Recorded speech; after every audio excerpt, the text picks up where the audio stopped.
After I became a teacher, I was with kindergarten up to grade 3.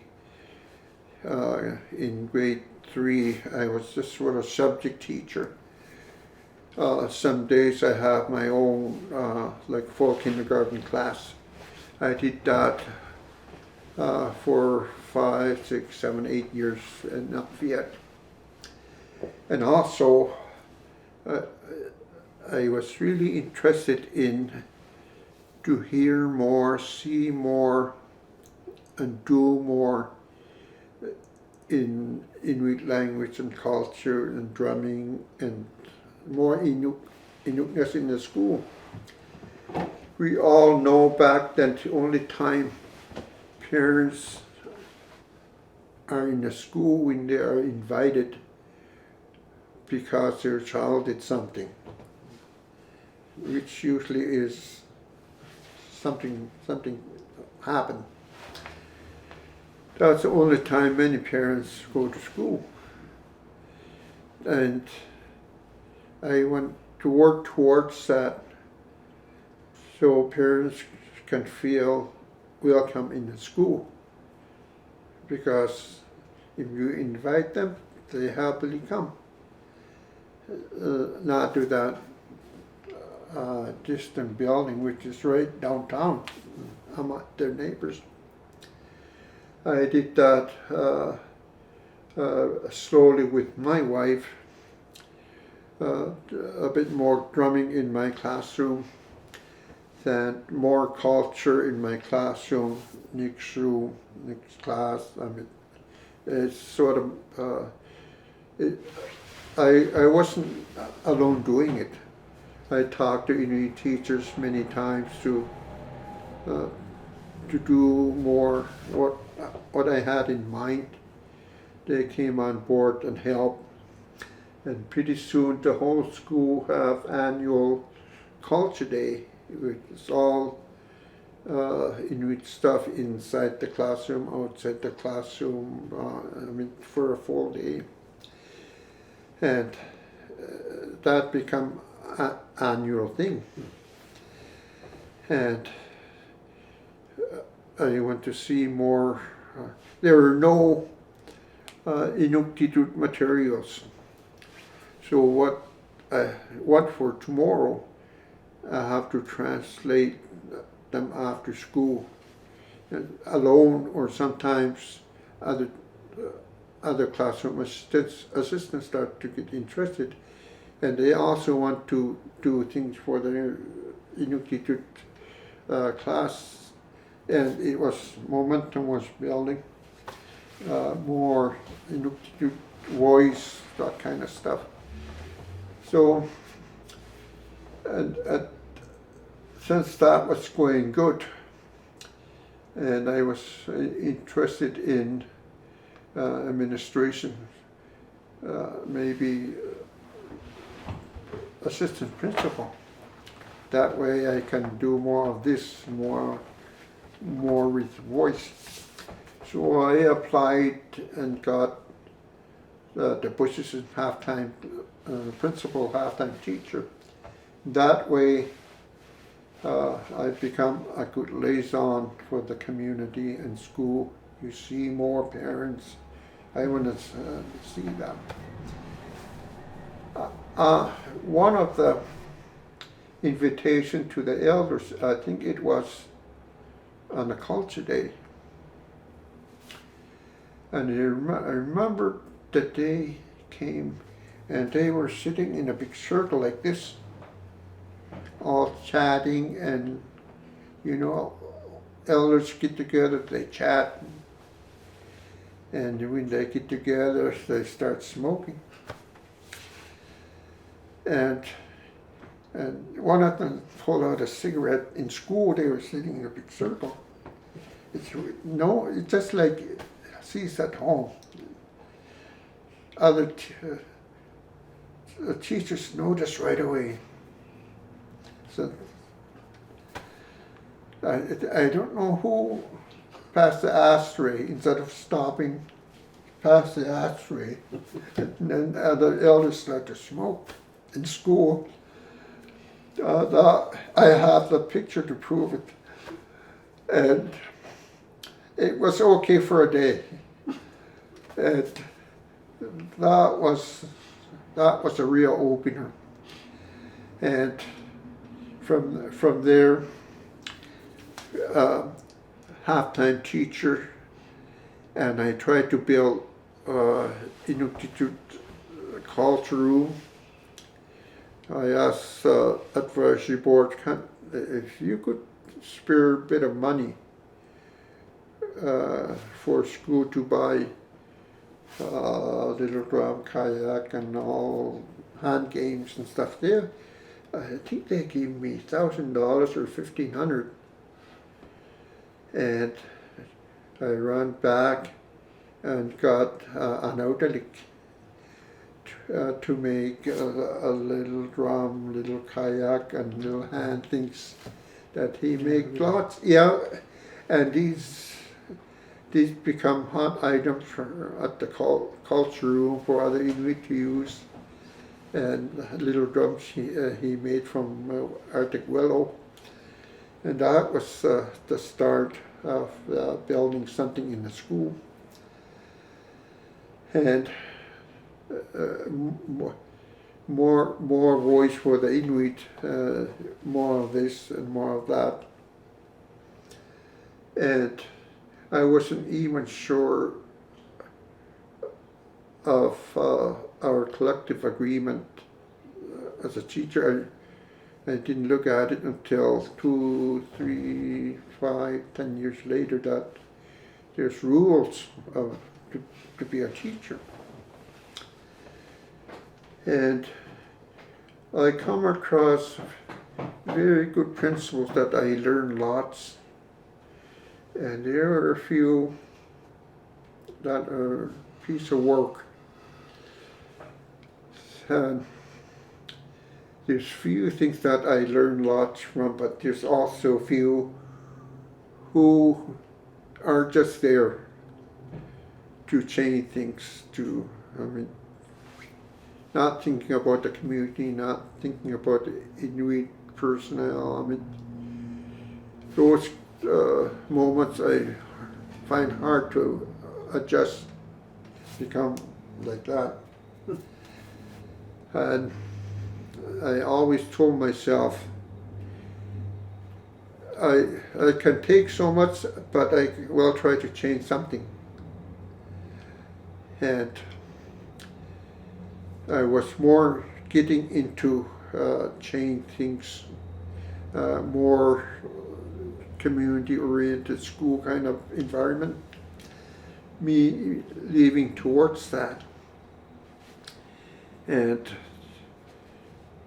we soon, I think it's one of these terrible years that our principal is doing everything, not everything wrong, but lots of people resign at the end. Let's put it that way. More than 10, almost all resign. And we decided to move somewhere. At that year, I took half a year off and got a job in London, England, as a curator in the museum. And I worked there almost a year. And we decided to move somewhere. It was Iqaluit. We had picked because it's half a high school, a new school coming up. My wife applied for that new school. I applied for anything available. We both got a job. I work at the college, teacher education. And my wife got a job at Jumi School, brand new school. she worked until 2009 when she moved down. In Inuit, the move work-wise was a good move because we were also thinking our children that more programs for children, more academic programs, not all general, those kind of things. The move, my wife can handle it better than me. I was there in body, but I hate every moment of it. For a year, 2 years, 3 years, 4 years, I'm so used to hunt with my buddies every weekend and do other things after school. There, I don't have anything, no skidoo, no sled, all these, bringing my mentality even lower. Every time I look on the horizon, on these big hills, I hate this place. Until I met a guy from CBC, he's Inuit. He said, David, you should come out with me. I said, yeah. Then I got cheap skidoo. I went with him 5 miles, 10 miles, 15 miles. Then my thinking started to change. Then I get a better skidoo, better sled. He's give me a map, maybe 10, 15, 20, 50 mile, 100 mile radius of Inuit with all the hunting names at the area. Then I start to go out more and start to really enjoy outing on these. Not too long ago, terrible hills on the horizons. A few years later, I was climbing them on the skidoo, really enjoying, and I get to like the place at the end. So from there, it gave me confidence to work at high school.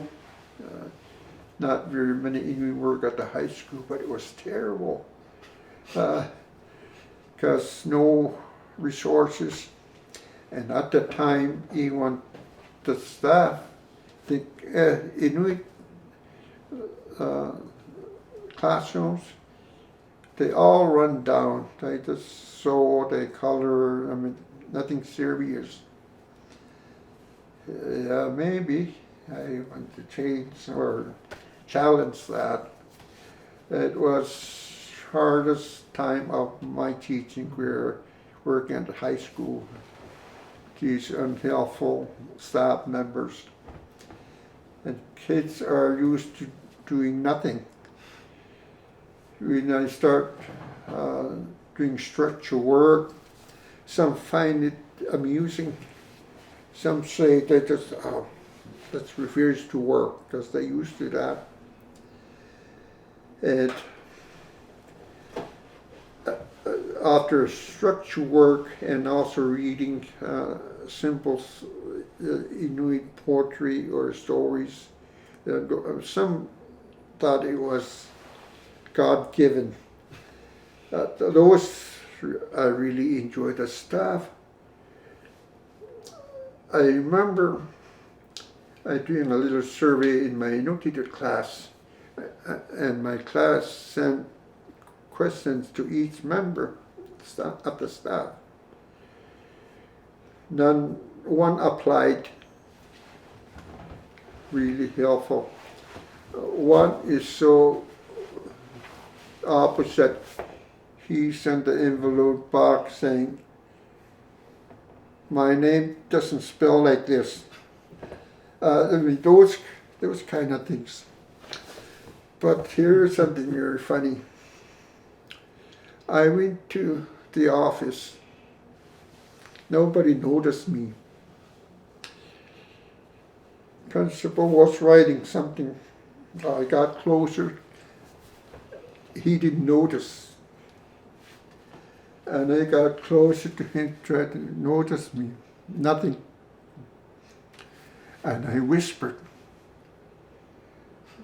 "Did your dog die?" He said, "What? Did your dog die?" And he started burst laughing. From there, conversation, silly conversation, it become warmer after that. But it was stressful experience. But there's good moments also. They really like looking at Inuit important people like Susan and Luca, studying about her, and John Amarwalik, and women. I talked to them about them.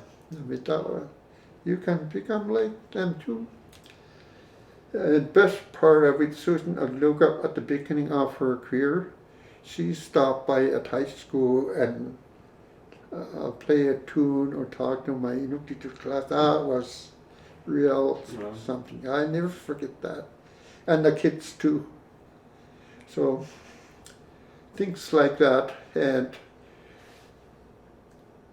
then I was really want to become an administrator. I think that was my goal all along.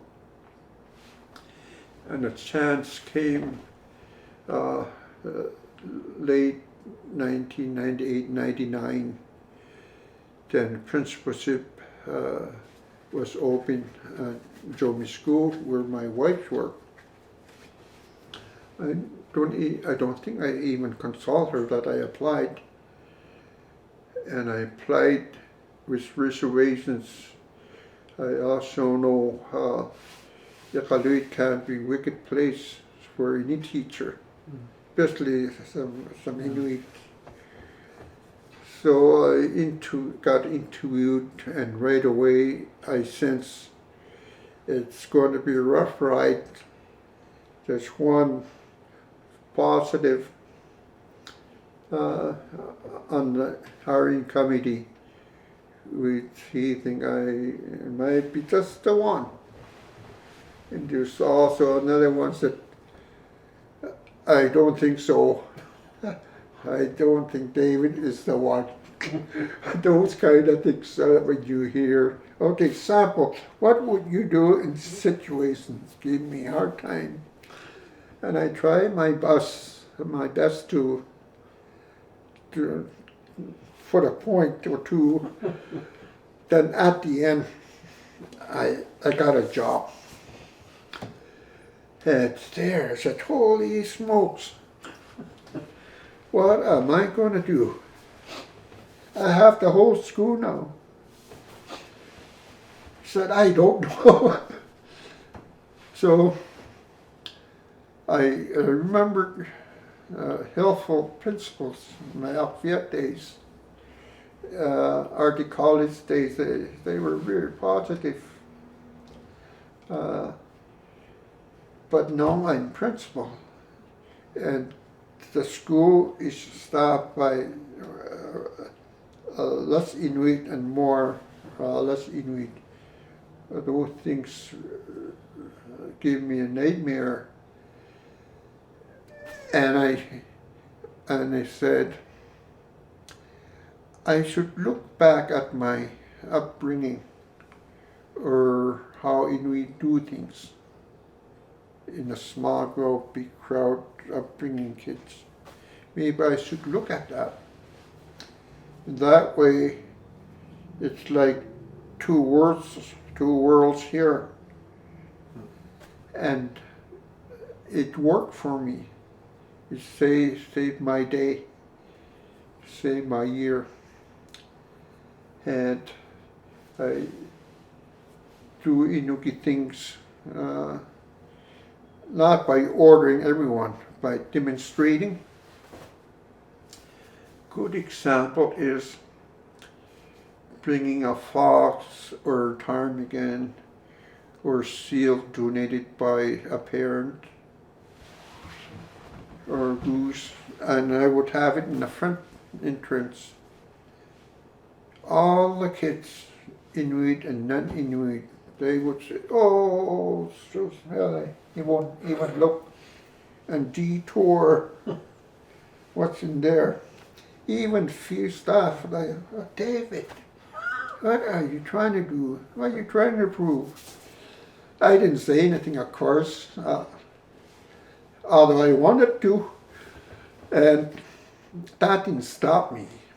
A few kids got interested more, serious, looking at the blood and the plucking the bird, and soon they're not complaining anymore. Same with staff. That's how I introduce or try to introduce some cultural items to the school. Then drumming came. I was teaching there for several years at Jomi School, from early college to high school, Jomi School. I already introduced drumming in my classroom. When I become a principal, I reintroduce it more, and then start a drum club at the school, and I also invite lots of parents to demonstrate something. I encourage the staff to do the same thing. When I have an idea, I don't normally force anyone to do it. I just explain, and I try to put on demonstration or model.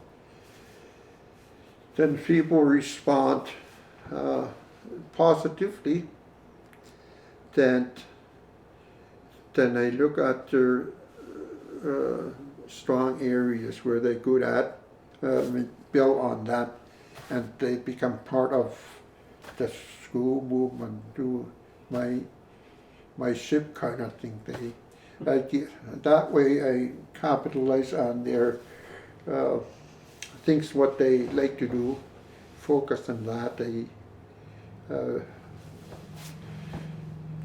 Between the school and me become very warm. And although it's quite good at the school level, it's always something else at